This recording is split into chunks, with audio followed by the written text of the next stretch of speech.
I've had some of that. You enjoy it? What's your favorite sick food? Chicken noodle soup. Chicken noodle soup. A classic sick food. End of the year means resolutions. Resolutions mean doing things I don't want to do. Like putting away that dish that Steph just put on the desk.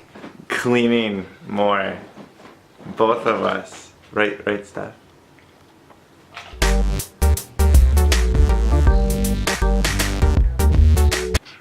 Drawing more. I was given this fantastic drawing table, artist table, for Christmas by my mother. Take more cat pictures, yes, because the world survives on cat pictures.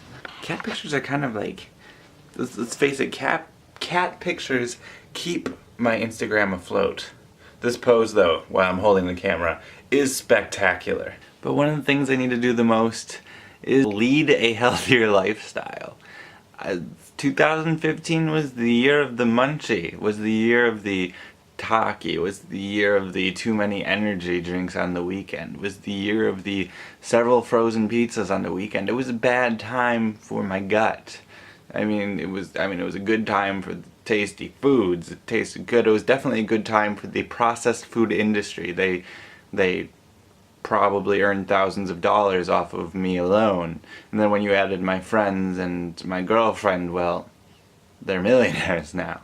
But perhaps the most important thing for the New Year's is to just live more, just get out and do more and see the world more. I know everyone says that and it's so cliche, but sometimes you gotta embrace cliche, and embracing cliche isn't always a bad thing.